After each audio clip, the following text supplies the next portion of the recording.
सबसे पहले बात करेंगे अमेरिका और ईरान के बीच महायुद्ध वाली आशंका की। अब से कुछ घंटे के बाद यह तय हो जाएगा कि पश्चिमी एशिया में युद्ध होगा या फिर बात शांति से निपट जाएगी। अब से ठीक 2 घंटे के बाद व्हाइट हाउस में एक ऐसी बैठक होने वाली है जिस पर ईरान का भविष्य टिका हुआ है। इस वक्त ईरान से लेकर अमेरिका तक बहुत हलचल है। ईरान में इस्लामिक क्रांति की 47वीं वर्षगांठ का जश्न मनाया जा रहा है। लोग सड़कों पर हैं, आतिशबाजी हो रही है। इजराइल अमेरिका के खिलाफ नारेबाजी है। वहीं मिसाइल टेस्ट कर यह बताया जा रहा है कि ईरान युद्ध के लिए भी तैयार है। दूसरी तरफ तेहरान से 10,000 किलोमीटर दूर वॉशिंगटन में ट्रंप और नेतन्याहू मिलने वाले हैं। नेतन्याहू की कोशिश है कि ईरान की इस मिसाइल शक्ति को हमेशा के लिए खत्म किया जा सके। अगर नेतन्याहू आज रात इसके लिए ट्रंप को मना लेते हैं तो अगले 24 घंटे में ईरान पर बम बारूद बरसना शुरू हो जाएगा। इस वक्त पूरी दुनिया की नजर व्हाइट हाउस पर है। कुछ ही देर में इजरायली पीएम नेतन्याहू ट्रंप से मुलाकात करने यहां पहुंचेंगे। इस मुलाकात का एजेंडा होगा ईरान, यानी अगर ईरान युद्ध वाली आखिर फाइल पर ट्रंप ने साइन कर दिया तो महायुद्ध तय है। इस बीच ईरान में इस्लामिक क्रांति का 10 दिवसीय उत्सव चल रहा है, लेकिन फिर भी तेहरान हाई अलर्ट पर है। हजारों लोग तेहरान की सड़कों पर हैं। तेहरान से आई इन तस्वीरों को आप देखिए। इजराइल के विरोध वाले एक पुतले को जलाया गया। डेथ टू इजराइल के नारे लगाए गए। ईरान के कई शहरों में अमेरिका और इजराइल के झंडे जलाए जा रहे हैं। कुल मिलाकर ईरान में आज जश्न का माहौल है, लेकिन इसी जश्न के माहौल के बीच इजराइल अपना खुफिया प्लान एक्टिव कर सकता है। जब ईरान में इस्लामिक क्रांति की सालगिरह मनाई जा रही थी, उसी वक्त कुछ जगहों पर खामेनेई के खिलाफ भी नारेबाजी हो रही थी। खामेनेई को मौत दो के नारे गूंज रहे थे। सोचने की बात यह है कि आखिर लोग कैसे खामेनेई के खिलाफ नारे लगाने की हिम्मत कर रहे हैं। आशंका है कि ईरान में हो रहे इस जश्न के बीच तेहरान में मोसाद के एजेंट्स एक्टिव हैं, जो जश्न वाले समारोह की आड़ में एक बार फिर खामेनेई के खिलाफ विद्रोह भड़काने की कोशिश कर रहे हैं। एक आशंका यह भी है कि इस बीच अगर ट्रंप नेतन्याहू में सहमति बन गई तो अजरबैजान के रास्ते ईरान पर अटैक होगा। इसकी आशंका इसलिए भी ज्यादा है क्योंकि यहां अमेरिकी सैन्य तैनाती बढ़ाई जा रही है।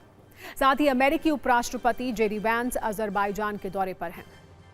अगले कुछ घंटों में सब कुछ साफ हो जाएगा, क्योंकि अब से 2 घंटे के बाद ट्रंप और नेतन्याहू की वॉर टेबल सजेगी। हालांकि ज्यादा आशंका इस बात की है कि वॉशिंगटन से वॉर वाला फाइनल सिग्नल ही आएगा। जानकारी के मुताबिक इस मीटिंग में 3 विकल्पों पर चर्चा होगी।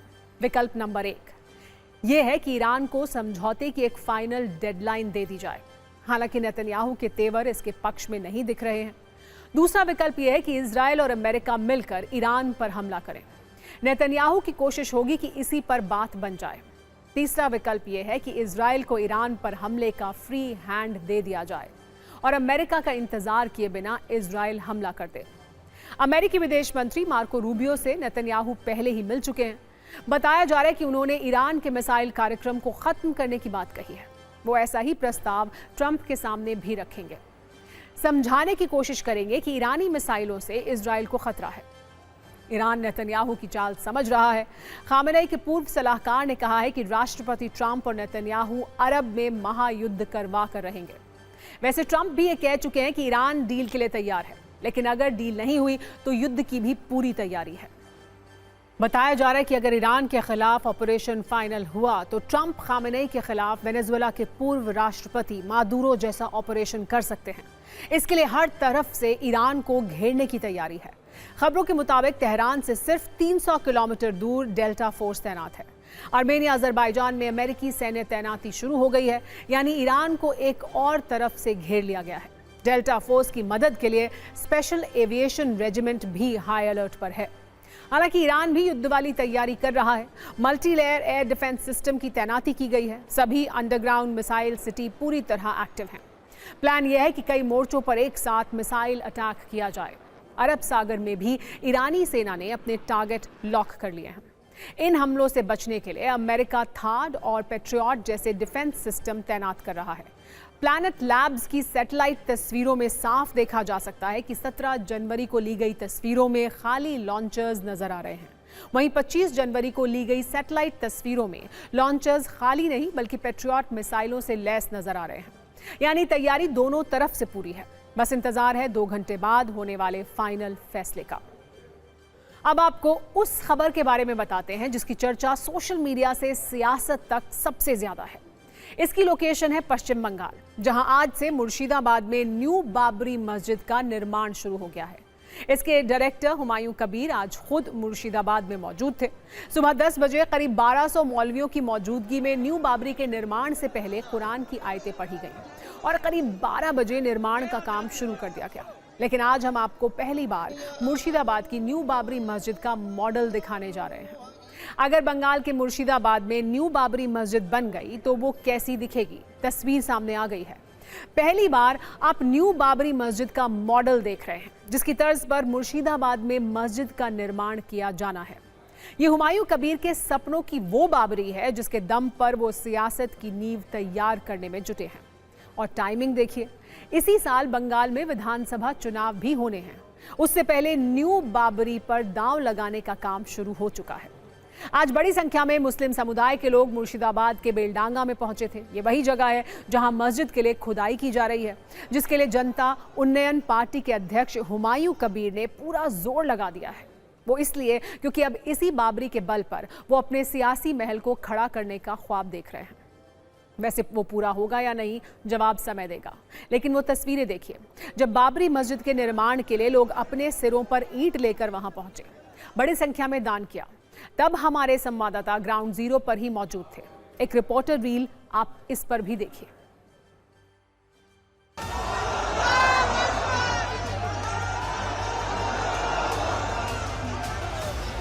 बाबरी मस्जिद का नया ठिकाना है मुर्शिदाबाद और बेलडांगा में हुमायूं कबीर के नेतृत्व में बाबरी मस्जिद बनाया जा रहा है। आप देख सकते हैं यहाँ पे जो काम है वो यहाँ पे शुरू हो चुकी है।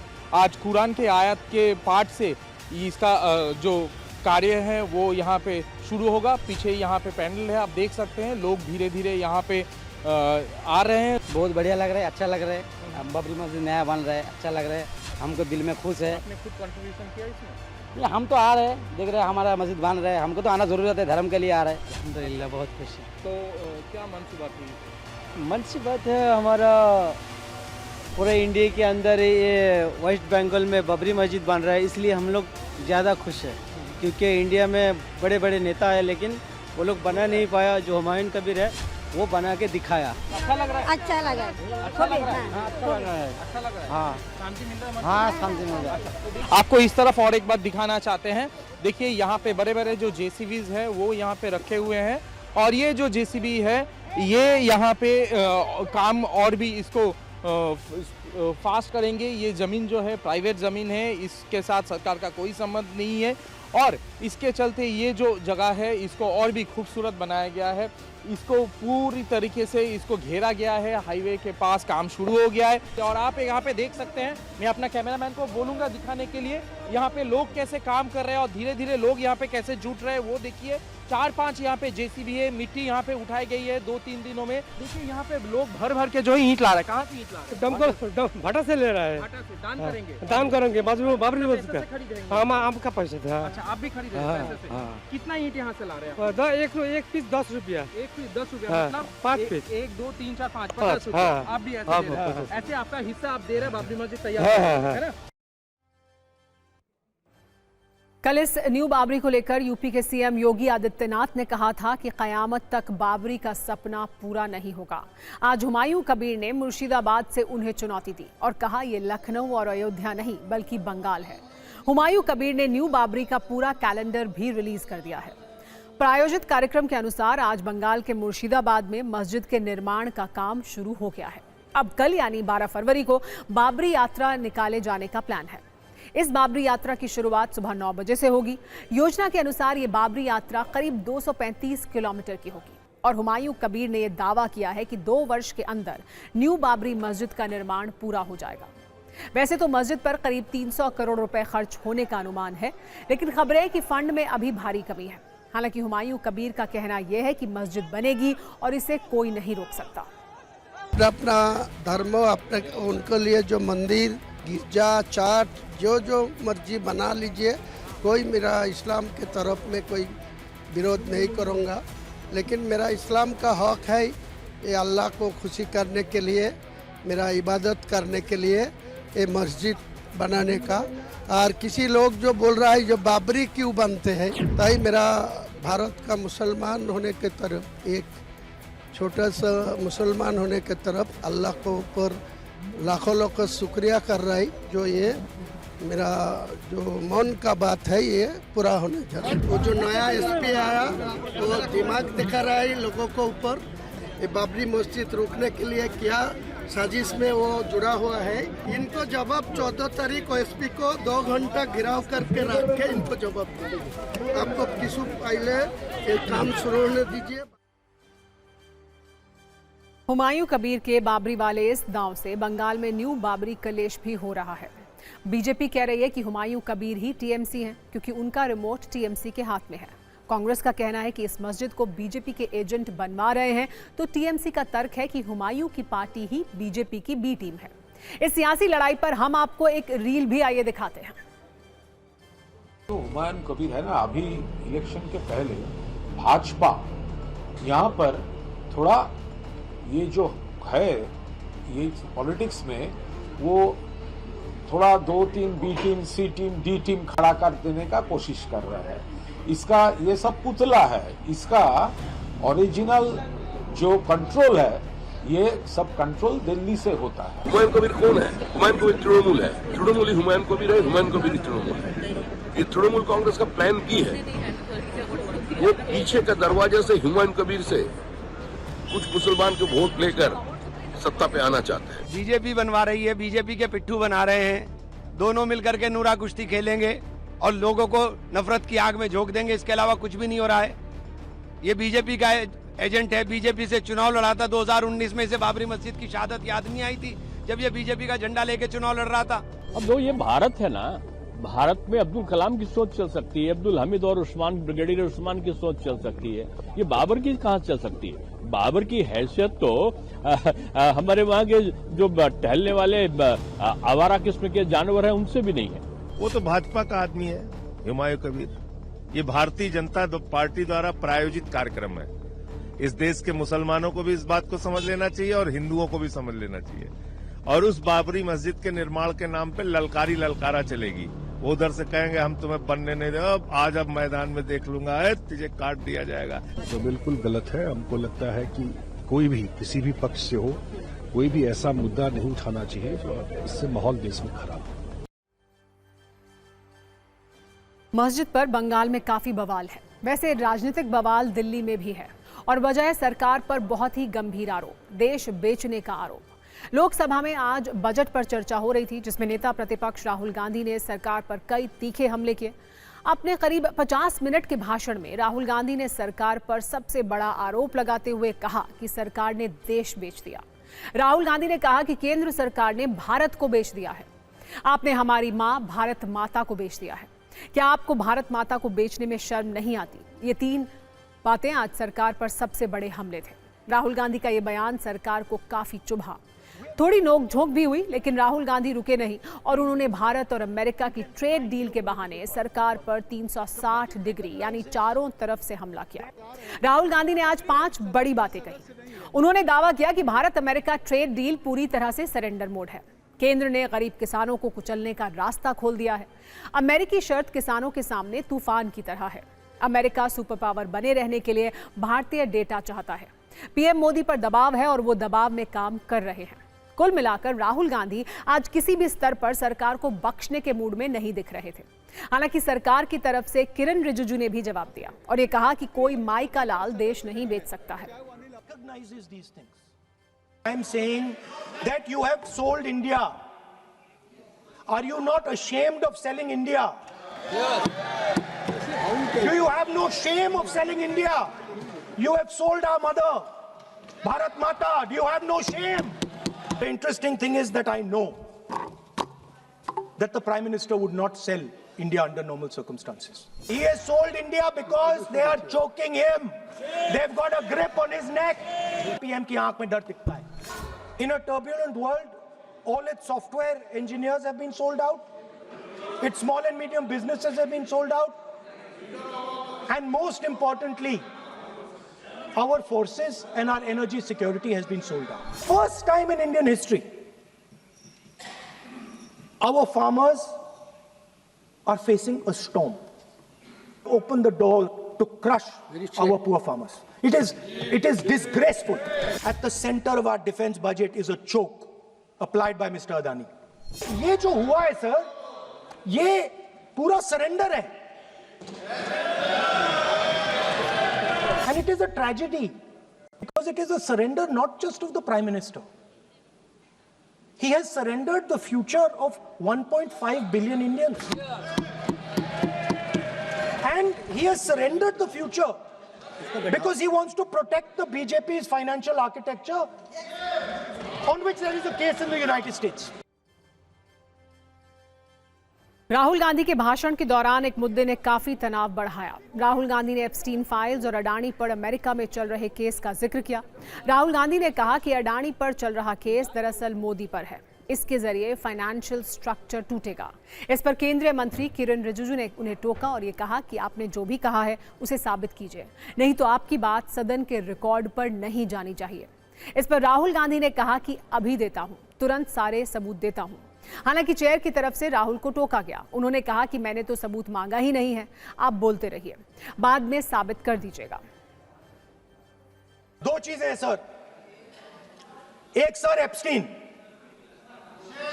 Case, sir 3 million files are still locked up. उसका इस विषय से कोई संबंध नहीं। I want to understand. I will not allow you. So I'd like to talk about Mr. Adani and the case in the United States against Mr. Ambani because that is a central part of the budget. आप अपनी बात जो कह रहे हैं वो कहिए, लेकिन जब किसी का नाम लेकर के और किसी हायर अथॉरिटी करें तो आप ये सदन नियमों से चलेगा और आप इस तरीके से आरोप नहीं लगा सकते सरकार को। आपने प्रधानमंत्री जी का नाम लेकर के आप जो शब्द इस्तेमाल किया और जो आपने एलिगेशन लगाया, मैं चेयर के माध्यम से मैं आपको अनुरोध करता हूं और ये मेरा डिमांड भी है कि आपने जितना एलिगेशन लगाया है आपको ऑथेंटिकेशन करना पड़ेगा। I will authenticate right now. I've got it. You have to because let me authenticate. ये पार्लियामेंट्री अफेयर्स मिनिस्टर ने कहा, चेयर आपसे नहीं मांग रही अभी। So you have asked for authentication now. You're not giving it to me.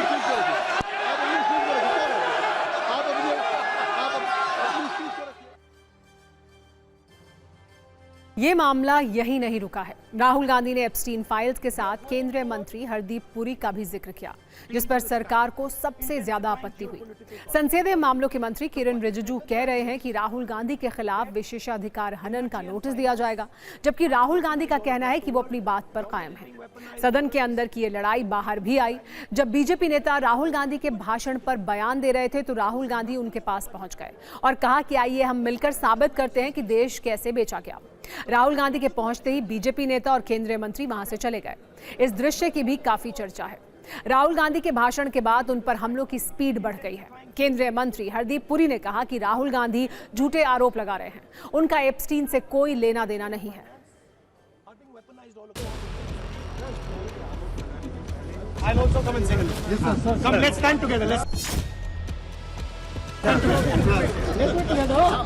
मेरे पास data है, मैंने कहा मैं ऑथेंटिकेट कर दूंगा। डिपार्टमेंट ऑफ जस्टिस फाइल्स है एप्स्टीन पे, हरदीप पुरी का नाम उसमें है, अनिल अंबानी का नाम उसमें है। अंबानी का केस अदानी का केस चल रहा है, उसमें समन्स आई है। गवर्नमेंट ऑफ इंडिया ने 18 महीने के लिए रिप्लाई नहीं दिया है।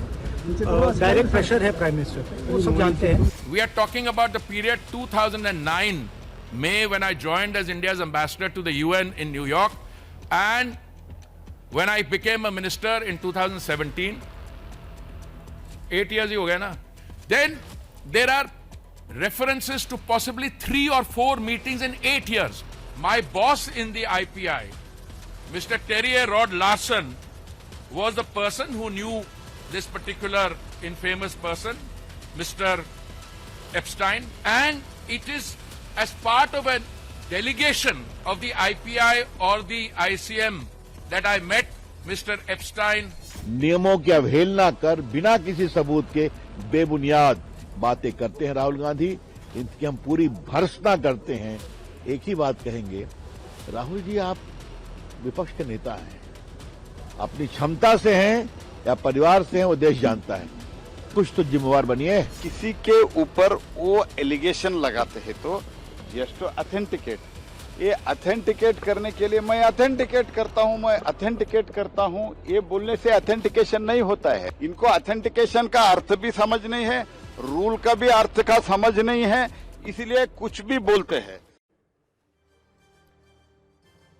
राहुल गांधी जब बोल रहे थे तो एक और दिलचस्प घटना हुई। उन्होंने स्पीकर की चेयर पर बैठे जगदम्बिका पाल को पूर्व कांग्रेसी कहकर संबोधित किया। इस पर जगदम्बिका पाल ने कहा कि अगर आपने मेरी सलाह मानी होती तो आपका ये हाल नहीं होता। अगर हमारी बात Speaker sir, you are ex-Congress party member, so I will do you a special favor today, sir. नहीं, I will back down. ये चार्ज है ना, ये भी कार्रवाई हिस्सा नहीं बनेगा। You know we know you have fondness for you. Speaker, you are an ex-member of our party, so I will not go very aggressive today. Why you are mentioning too much? Well, you are a member of our party, sir. Ex-member. Ex-member, na. But and we are fond of you, sir. I'm here. We like you. I'm here as a presiding officer. But we like you, sir. अगर हमारी बात आप we know your heart is not there, sir. अगर आप मेरी we know your heart is here, sir. नहीं, मेरी बात अगर आप मानते तो वहाँ नहीं बैठे होते आप। अगर if you are sitting there तो only because of you have not taken my advice. Here I'm advising you. Here if I'm advising that you should move on the correct track. So I think so. Still you have time. Still you have time to you should move on correct track. दिन भर आरोप प्रत्यारोप का दौर चला। राजनीतिक दावों से एक दूसरे को घेरने की कोशिश हुई। आखिर में वित्त मंत्री निर्मला सीतारमण ने बजट पर हुई चर्चा का जवाब दिया। बहुत सारे लोग युवाओं के लिए बात किए और ये विषय था कि कुछ ऐसे नया पॉलिसी नए ले आ रहे जिससे युवा के लिए रोजगार मिले। 5 regional medical hubs medical tourism को बढ़ावा देगा, उसके साथ साथ 1 lakh opportunities in the next 5 years उस एक स्कीम के द्वारा होने वाले हैं। फिर 5 new industrial to textile sector to leather sector major parks जो बना रहे हैं, उसमें भी हम मानते हैं नया उद्योग और जॉब्स होने का संभावना क्लियरली दिखता है। केयर इकोसिस्टम को बढ़ावा देने के लिए 1.5 लाख केयर गिवर्स को हम तैयार कर रहे हैं इस साल विद स्किल्स, जो कि वो wellness, yoga and assistive device operation सब कर पाएंगे। इसीलिए सीधा ये 1.5 लाख लोगों को इस साल ही अपॉर्चुनिटीज जॉब के नाते मिलेगा। सत्ता में अब बात करते हैं बांग्लादेश और पाकिस्तान की, जहां 2 शब्द बहुत तेजी से ट्रेंड कर रहे हैं। बांग्लादेश में सत्ता की सबसे बड़ी परीक्षा होने वाली है, जहां जनता की अदालत में वहां के सत्ताधीशों का फैसला होने वाला है। लगातार हिंसा, हत्या, हंगामा, नारेबाजी और कट्टरता के बीच कल लोकतांत्रिक चुनाव हो रहे हैं। मतलब बैलेट पेपर वाली चर्चा वहां हर गली में हो रही है। दूसरी तरफ पाकिस्तान में अजीब चर्चा हो रही है, वो है टॉयलेट पेपर वाली। खास बात यह है कि पाकिस्तान की पूरी दुनिया में फजीहत कराने वाली ऐसी चर्चा के प्रायोजक वहां के रक्षा मंत्री खुद हैं। उन्होंने अमेरिका का नाम लेकर पाकिस्तान की टॉयलेट पेपर वाली घंघोर बेइज्जती कर दी है। पहले बात करते हैं बांग्लादेश की, जहां शेख हसीना सरकार के तख्तापलट के बाद पहली बार चुनाव होने वाले हैं। ये चुनाव वहां के सत्ता प्रमुख मोहम्मद यूनुस को गंभीर तनाव दे रहे हैं। इस चुनाव से ही अब बांग्लादेश का भविष्य तय होने वाला है। इसकी पूरी कहानी आज हम सत्ता के न्यूज मित्रों को बताएंगे। पहले सिर्फ 40 सेकंड में जानिए बांग्लादेश की 17 करोड़ आवाम के लिए अगले 48 घंटे कितने अहम हैं। बांग्लादेश में 13वां संसदीय चुनाव होना है। कल वोटिंग होगी। इसकी सारी तैयारियां पूरी हो चुकी हैं। बांग्लादेश की संसद में कुल 350 सीटें हैं। इनमें से 300 सदस्य सीधे लोगों के जरिए मतदान से चुने जाते हैं। वहीं 50 सीटें सिर्फ महिलाओं के लिए रिजर्व हैं। कल मतदान सुबह 7:30 बजे से शाम 4:30 बजे तक होगा। कल ही मतगणना शुरू हो जाएगी। 13 फरवरी को बांग्लादेश में चुनाव परिणाम भी आ जाएंगे। मतलब ये कि अगले 2 दिन में ये तय हो जाएगा कि बांग्लादेश की सत्ता पर किसका कब्जा होगा। इसका हर अपडेट आपको हम TV9 पर देते रहेंगे। बांग्लादेश में वैसे तो कई पार्टियां चुनावी मैदान में हैं, लेकिन 2 गठबंधन आमने सामने हैं। एक तरफ है तारिक रहमान की पार्टी BNP, जो नया बांग्लादेश बनाने का दावा कर रही है, तो दूसरी तरफ है जमात-ए-इस्लामी गठबंधन। बांग्लादेश की स्थिति पर कई सवाल हैं। 48 घंटे बाद मोहम्मद यूनुस की सत्ता का क्या होगा? क्या बांग्लादेश की जनता जमाते इस्लामी को स्वीकार करेगी? क्या बांग्लादेश में पाकिस्तान की पसंद वाली सरकार आएगी? क्या बांग्लादेश में कट्टरपंथियों के रिमोट से चलने वाली सरकार बनेगी? बांग्लादेश में सत्ता परिवर्तन से हिंदुओं पर क्या असर होगा? बांग्लादेश में चुनाव के लिए 394 विदेशी ऑब्जर्वर आए हैं। 200 विदेशी पत्रकार चुनाव कवर करेंगे, लेकिन चुनाव से पहले जो रुझान आ रहे हैं वो डराने वाले हैं, खासकर हिंदुओं को परेशान करने वाले हैं। चुनावी आचार संहिता के बीच बांग्लादेश में हिंदुओं पर हमले हो रहे हैं। लूटपाट, हत्या, हिंसा ये आम हो चुका है। हिंदू परिवारों को चुन चुनकर टारगेट किया जा रहा है। इसका सबसे ताजा उदाहरण 2 दिन पहले देखने को मिला, जब बांग्लादेश में सोमवार को एक और हिंदू की बेरहमी से हत्या की गई। 62 साल के सुषेण चंद्र सरकार की हत्या की गई। अज्ञात हमलावरों ने दुकान में घुसकर हमला किया। पहले मारपीट की, फिर धारदार हथियार से हमला किया। खून से लथपथ सुषेण को दुकान के अंदर छोड़कर शटर बंद किया। उसके बाद हमलावर फरार हो गए। सुषेण चंद्र सरकार चावल कारोबारी थे। बदमाश दुकान से नकदी लूटकर फरार हुए। बांग्लादेश में ऐसे दल चुनावी मैदान में हैं जो कट्टरपंथियों को शह देते हैं, मजहबी आग लगाते हैं, सांप्रदायिक हिंसा की आग में अपनी सियासी रोटी सेकते हैं। सवाल यही है कि बांग्लादेश में रह रहे 1,31,00,000 हिंदुओं का क्या होगा? एक रिपोर्ट के अनुसार दिसंबर 2025 में बांग्लादेश में सांप्रदायिक हिंसा के 51 मामले देखने को मिले थे, जिसमें हत्या, मारपीट, आगजनी शामिल है। ज्यादातर मामलों में टारगेट पर बांग्लादेश के हिंदू परिवार रहे हैं। बड़ी बात यह भी है कि वहां के कई नेता जो चोरी चोरी कट्टरपंथियों को आगे बढ़ाते हैं, उन्हें हिंसा और गुंडागर्दी का लाइसेंस देते हैं, वो नए बांग्लादेश की बात कर रहे हैं। सत्ता में अब बात उस पाकिस्तान की जो कई दशकों से अमेरिका की दोस्ती के तराने गुनगुना रहा था, लेकिन उसे आज हकीकत समझ आ गई है। वैसे तो पाकिस्तान में इस तरह से सच कबूलने की परंपरा नहीं है, लेकिन रक्षा मंत्री ख्वाजा आसिफ ने संसद में वो सच कबूल लिया जिससे पाकिस्तान की इज्जत पानी में बह गई। ख्वाजा आसिफ ने यह माना कि अमेरिका ने पाकिस्तान को किसी टॉयलेट पेपर की तरह इस्तेमाल किया। आसिफ ने माना कि जिहाद के नाम पर लिए गए फैसलों की भारी कीमत पाकिस्तान आज भी चुका रहा है। उन्होंने कहा कि अमेरिका ने पाकिस्तान को अपनी जरूरत के लिए इस्तेमाल किया। जैसे ही उनकी जरूरत पूरी हुई, हमें अकेला छोड़ दिया गया। सच तो यह है कि अमेरिका ने हमें टॉयलेट पेपर की तरह इस्तेमाल किया है। अमेरिका की नीति साफ है, इस्तेमाल करो फिर फ्लश कर दो।